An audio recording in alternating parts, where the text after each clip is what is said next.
adeemsa waraanni faashistii PP ittiin bulanii fi gocha badii isaan ilmaan Oromoo irratti raawwatan jibbuun ilmaan Oromoo humnaa fi goyyomsaan qe'ee isaanii irraa qabamuun leenjii waraanummaa fudhatanii akka sirnicha tajaajilaniif bobbaafaman guyyaadhaa gara guyyaatti sirnicha ganuun keessaa ba'aa jiru.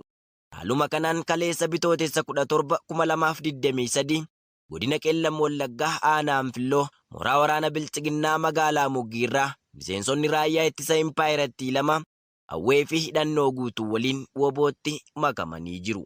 Miseensonni raayyaa ittisa Impaayiratti duraanii kun qawwee akaamaa Turkii 2, boombii 2, rasaasaa akaamaa 312 fi hidhannoo 2 mooraa diinaa keessaa baasuun mooraa qabsoo bilisummaa Oromoof galii godhanii jiru. Ilmaan Oromoo kunniin hanga har'aatti sirna uummata Oromoo miidhaa jiru kana hawwee baatanii tajaajilaa turuu isaaniif gaabbanii hiree argatan kanaan diina uummata Oromoo kan ta'e sirna Biltsiginnaa hundeen buqqisuuf akka falmatan waadaa seenan. Dhumarrattis ilmaan Oromoo meeshaa alagaa baatanii maqaa Itoophiyummaan du'aa jiran lubbuu isaanii waan gatii hin qabneef aarsaa gochaa waan jiraniif hawwee fi hidhannoo isaanii waliin wobootti akka makaman waamicha dhiyeessaniiru.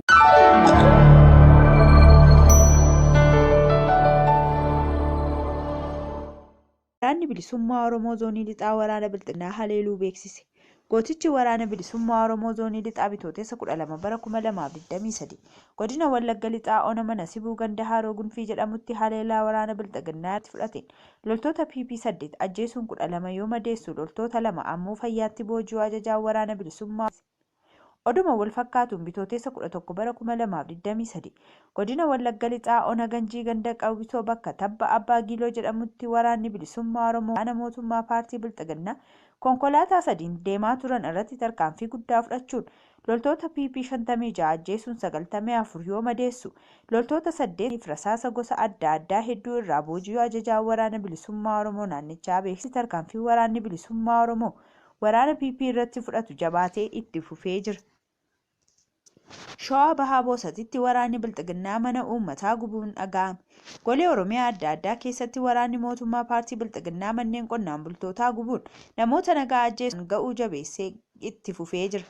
Haala kanaan godina Shawaa Bahaa ona Boosat gandoota akka Haroo fi Nuraa Heeraa jedhamu keessatti waraanni Biltsiginnaa manneen uummataa qabeenya isaan qaban waliin barbadeessuu maddeen sagalee qeerrootti himan.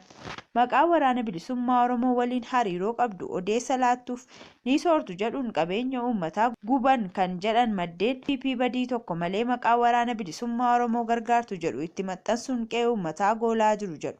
Namoonni mannii fi qabeenyi isaanii jalaa barbadaa'e dirree irratti faca'anii jiraachuus odeeffanneerra. Sochii humnoonni naannoo Amaaraaf waraanni Eertiraa naannichatti taasisaa jiraniin walqabatni marsaa biraa dhalachuu akka danda'u xiinxaltootni akeekan.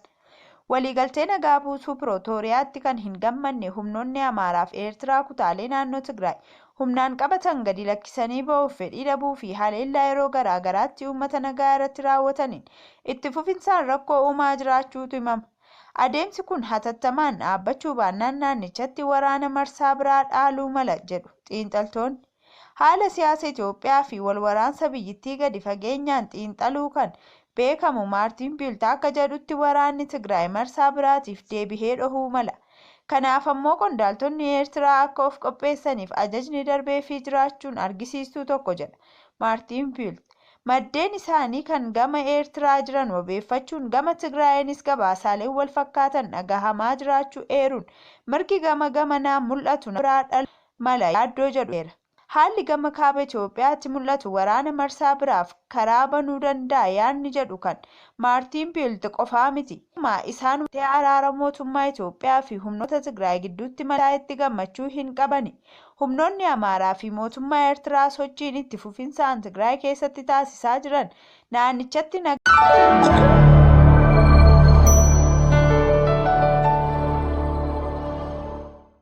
Yooyyaa akkam jirtu dhaggeeffattootaa fi daawwattoota keenya kabajamoo nagaan keenya Oromummaa bakka jirtanitti isin haa qaqqabu.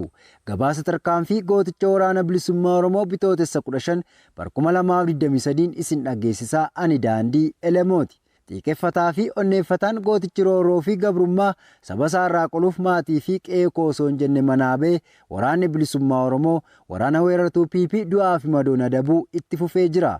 Haaluma kanaanis godinni lixa shaggar aanaa calliyaa magaalaa Jaarsoo keessatti lola kaleessa bitootessa 14 bara 2023 hangaarra ganamaatti qaqqaaliiwwan ilmaan Oromoo oboon waraana bilisiginnaa irratti taasisan loltoota diinaa irraa 86 yoo ajjeefaman 108 madaa'anii jiru. Tarkaanfii ilaalessaa kanaanis loltoonni bilisiginnaa 14 kan booji'aman yoo ta'u qawwee AKM-26 hidhannoo waliin dugda diinaa irraa eeguun dantaa qabsoo bilisummaa Oromoof galii taasisee jira. Tarkaanfii oboon fudhatu jabaatee itti fufaa. Oraa bulaa deebanaa injifannoon uummata Oromoof.